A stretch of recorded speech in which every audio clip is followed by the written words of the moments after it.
Omusumba w'essaza Kina Mityana Dr. Anthony Ziwakubiriza abakristo okunywerera Katonda ne bafuna obuzibu butya okugenda nadde mu kusaba okunyinya amatabi ku Kiriziya St. Felista esangibwa mu kibuga Town Council. Abakubiriza obutakyukakyuka mu bukkiriza mu kiseera kino eky'amazuukira n'okujjukira Kristo mu buli kye bakola. Olunaku luno Yesu atutegeeza nti ayagala okuyingira mu bulamu bw'abantu mu kitiibwa. Ayagala okuyingira mu bulamu bwo mu kitiibwa. Omubaka omukyalo w'ekibuga Kaya Christina Kimwera ategeezezza nga bazimba ekizimbe ky'omulimu mugenda okuva ssente ez'okulaakulanya ekigo. Tuyingidde n'amaanyi mu mwaka gwaffe ogw'omwenda. Ate era olunaku lwa leero nga tujaguza emyaka 8 parishi yaffe yataddewo ekizimbe. Oliver Bishop awadde abaana 34 esaakulamento. Iyo misi y'amatabi ku Lutikiro Lubaga ekulemeddwa mukyasala w'essaza Reverend Father Pass Male Ssentumbwe nga basse kusimba ennyiri nga banywa amatabi. Father Male mu kuyigiriza yambalidde abakulembeze abasusse okwirowoozaako bokka ne batafa ku bantu be bakulembera. Ekyo kwe kubuuzibwa Kristo kyatubuuza, oli mwetoowaze mu bukulembeze bwo, mu makaago, ku mulimu gwo.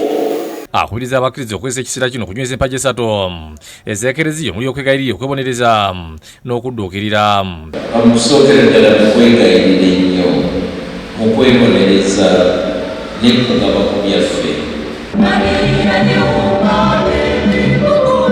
Ye Musenyeri John Baptist Sebayiga bwana mukulu w'ekigo kya St. Kizito bw'ayisa Bannayuganda okuwala emize omuli obutemu, obusego, obubbi n'ebirala.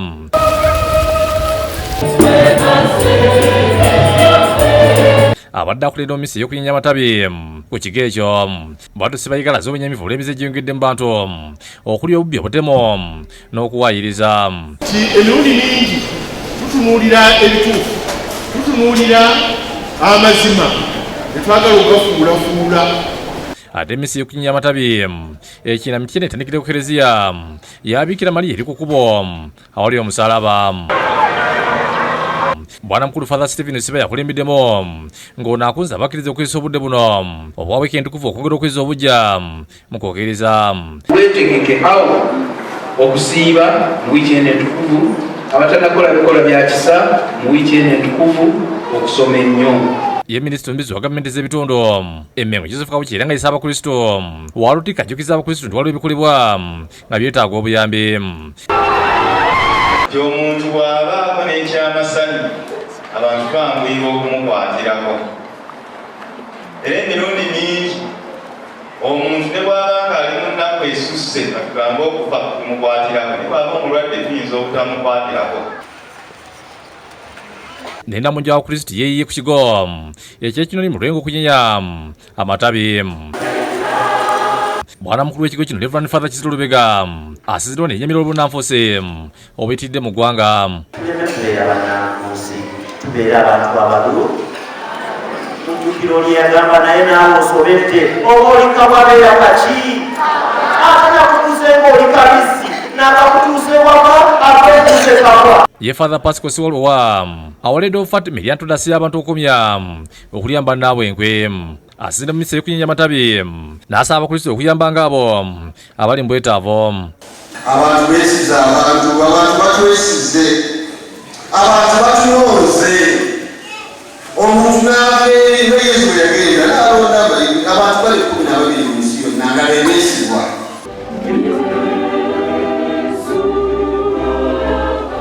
Ate abakristo ku Kereziya Holiday ovuwalirozadde mu kigo ky'ekitagubwa emisa olwedde ne beetamu mukolo binyimbi zitendereza omutonzi zakazibwako Iraista Karoze.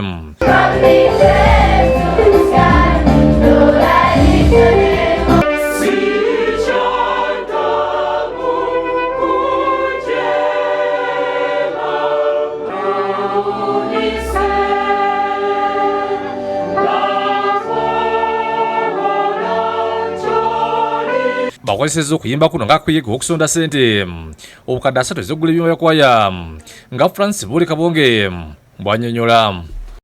Twagala okuba nti tukozesa omukisa guno kukoola abo bonna abaagala okutudduukirira tusobole okufuna ssente nga tuzisonda nga tuzijja mu bantu okulaba nga tugula ebyuma eby'omulembe instruments ez'okutuyamba okulinnyisa omutindo nate ogwa kwaya eno.